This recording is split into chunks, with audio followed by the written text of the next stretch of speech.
So, ayan. Pag-usapan natin yung ating Individual Learning Agreement or yung ILA ng Module 1 Personal Development ng Life Skills Self-Directed Module 2020. So, di ba sabi ko sa inyo, nag-promise ako sa inyo na maglalabas ako ng isang video lesson regarding life skills at kung paano nyo yon ilalagay sa ating ALS forms. Diba? Kasi yun yung una ninyong ginawa. Modules yan at saka may mga competencies yung modules. Kaya kailangan nating isali yan sa ating dalawang ALS assessment forms. Yun ay yung ILA nga, eto nga yun, at saka yung record of module use.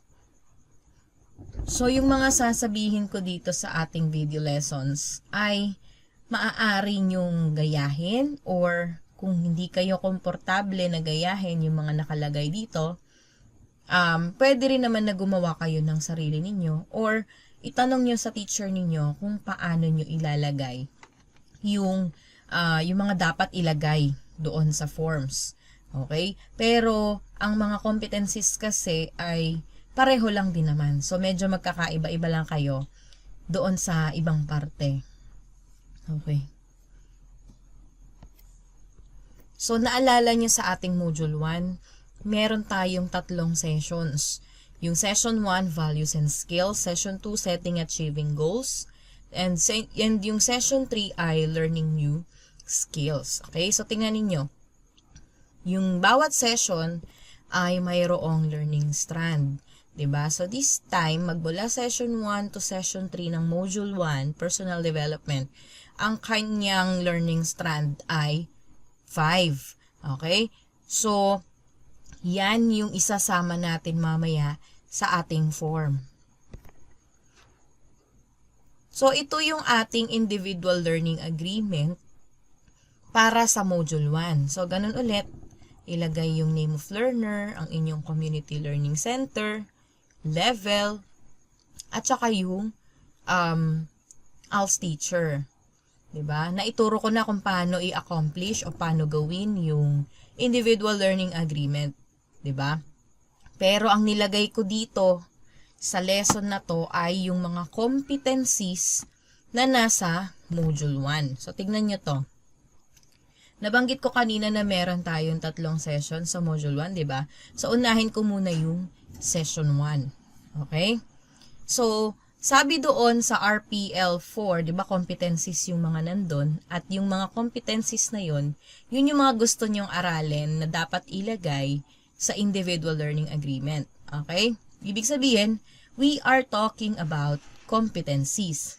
So, sa modules natin ng life skills, marami rin itong competencies. Ano-ano yung mga competencies na yun? Eto yun, no? Mababasa nyo naman yan eh. Nakalagay yun. Learning competencies. Ano-ano yun? 1.2, demonstrate greater understanding, yan, and etc. So, lahat ng nandito ay mga learning competencies. Okay? So, anong gagawin natin? Since required kayo na dumaan sa life skills o binigay sa inyo ni teacher ay life skills modules 1 to 6 yun, di ba? So, ilalagay nyo ngayon yun, yung mga competencies ng bawat module sa Individual Learning Agreement. Okay? So, ano-ano yun? Lilipat lang natin ito. So, tingnan nyo to. Demonstrate greater understanding of oneself. Diba? Nandun na siya sa ating learning goals. Okay? And then, yung susunod, describe oneself according to interest, hobbies, talents, skills, personal preferences, character traits, and emotions. So, kung ano yung pagkakasulat niya dito, nilipat ko lang siya dito sa ating form. Diba? And then next, evaluate one's worth in terms of values, character. So, ito na siya. And then, yung identify one's strengths and weaknesses. Nandito na siya. Okay? Yung nandito ay may karugtong pa yan. Pero hindi ko na naisama. Pero, sinama ko yung competencies dito sa ating form. So, kinuha ko lahat ng ating competencies ng Module 1, Personal Development, Session 1. Ito na po lahat yon. Kinompile ko na. 'Diba? Para hindi na rin kayo mahirapan. So, ang gagawin nyo na lang, kukunin nyo yung form, isusulat na lang itong mga competencies as is. Gagayahin nyo lang po kung ano yung mga nakalagay dito na competencies. Ayan. So, since ako yung nagbigay ng life skills module na yon, ako rin ang magbibigay ngayon ng learning activities and strategies para matutunan nyo or magawa ninyo yung mga competencies or yung learning goals natin dito. 'Di ba? So, ano yung sinabi ko sa inyong paraan para ma-attain nyo tong mga nanditong competencies? Una, ang instruction ko ay read, basahin, and do the activities in the Life Skills Module 1, Personal Development Session 1. 'Di ba? So, kung maaalala nyo, 'di ba? Maaalala nyo, eto yon. Nasa Session 1 pa lang tayo. So, ibig sabihin, lahat ng nandito sa learning goals natin ay nasa Session 1 pa lang. Kaya nilagay ko dito sa learning activities and strategies natin ay read and do the activities in the Life Skills Module 1, Personal Development, Session 1. Okay? Ma'am, bakit po Session 1 lang? Eh, di ba sa Module 1, meron tayong tatlong sessions. Okay, good question. Kung mapapansin nyo dito sa ating form ay konti lang yung spaces. Actually, hindi ko nga ito ginawa sa mismong form. Ginawa ko ito sa Word para lang magkasya yung competencies. 'Di ba? Kaya nga sinasuggest ko sa mga learners ko na notebook na lang ang gagamitin para sa individual learning agreement. Pero kamukha pa rin nito ang individual learning agreement o kamukha nitong form. 'Di ba? Kasi kapag panay ang Xerox nitong form, magastos. Di tulad kapag notebook lang, 'di ba? So 'yon. Ano pa yung binigay kong activity or strategy para matutunan yung mga competencies na yan? Syempre, 'di ba? Binigyan ko kayo ng video lesson, 'di ba? So ang sabi ko doon, watch the video lesson on YouTube about Module 1 Personal Development. O kaya i-search nyo itong link. So, nandyan yung lesson para matutunan ninyo itong ating learning goals. Okay? Take note na yung learning goals natin dito ay, ulitin ko ha, nasa Session 1 pa lang. Okay? So, kung kasya naman dyan yung inyong competencies para sa lahat ng sessions, why not? 'Di ba? Pero, ang ginawa ko dito, hinati-hati ko. So, makikita nyo rin naman kung ano yung pagkakasunod-sunod. Tapos yung dito sa timeline, 'di ba? Nakalagay dito kailan ito gustong matutunan. So, kung maaalala ninyo, nagbigay ako ng module noong August 24, 'di ba? At nabanggit ko rin na ang isang module ay isang linggo. Eh, ilang sessions 'yan? So, tatlong sessions hahatiin mo ngayon sa isang linggo. So, let's say tagda-2 araw bawat session. Eh, kung 3 yan, edi may 6 na araw ka. Eh, nagbigay ako nung August 24. So, unang araw yon. And then, yung pangalawang araw niya ay August 25. Okay, remember ha, session 1 lang ito ha. Let's say, natapos ninyo ginawa ninyo yung inyong session 1, personal development ng August 24 to 25, 2020. Okay? Para naman doon sa late enrollees, pwede nyo namang isulat dyan kung kailan nyo mismo na umpisahan yung inyong Module 1. Okay? At diskarte nyo rin yon kung gusto nyong ilagay dito ay isang buong linggo na. 'Di ba? Pero dito kasi ang ginawa ko ay inisa-isa ko bawat session para maisa-isa ko rin yung mga competencies. Ayan. So, session 1, hinati ko sa 2 araw. Ulitin ko ha.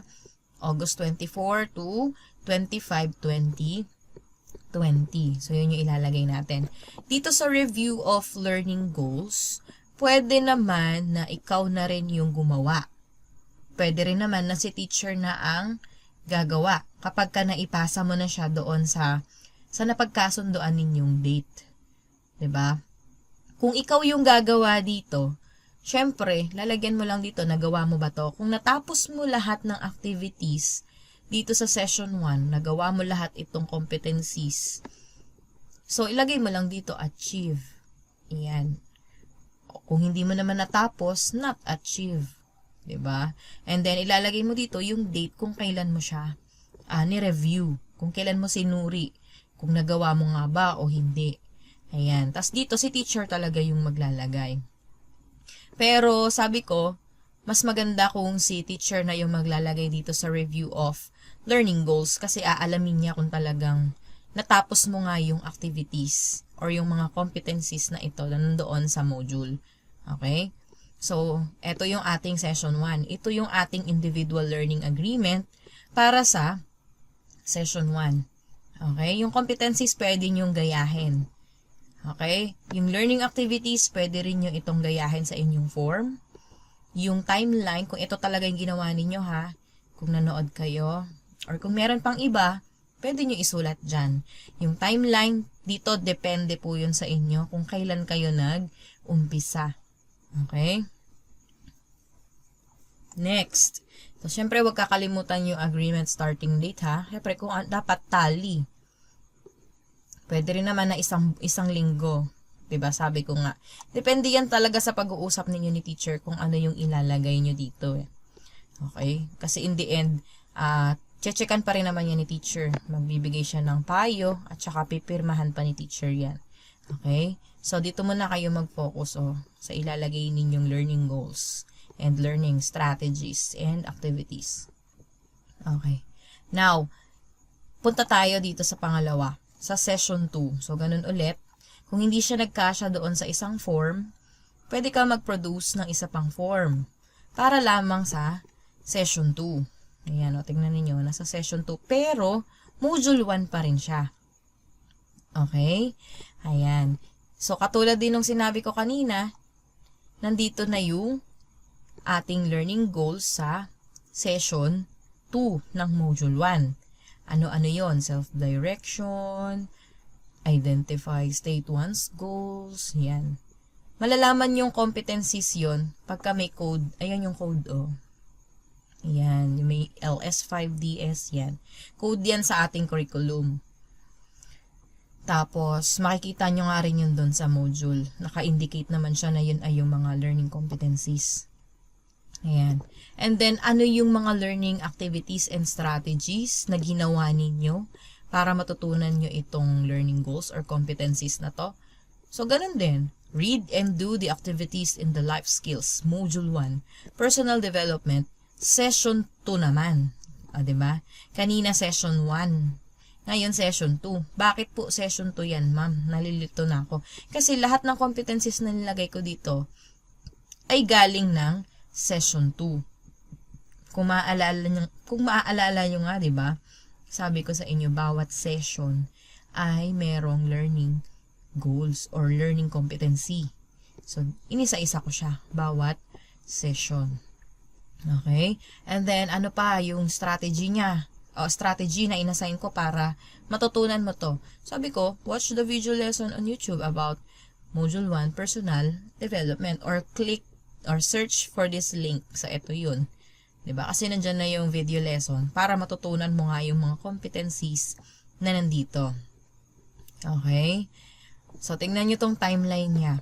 Kailan niya ito gustong matutunan? August 26 to 27. Diba yung session 1, August 24 to 25. Ito naman na session 2 ay August 26 to 27. Diba? So, pasok pa rin siya doon sa isang linggo na binigay. Kasi ang isang linggo niyan ay August 24 to August 30 or 31. So, depende sa agreement ninyo ni teacher kung 1 week or more than pa.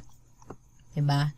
So, sa akin kasi 1 week Kaya, August 26 to 27. So, hinati lang sa 2 araw. Diba? Yung 3 sessions. Okay? Pero, sabi ko nga, paulit-ulit kong sinasabi, kung kailan kayo talaga nag-start at kung kailan nyo gustong matutunan ito, ilagay nyo na yan.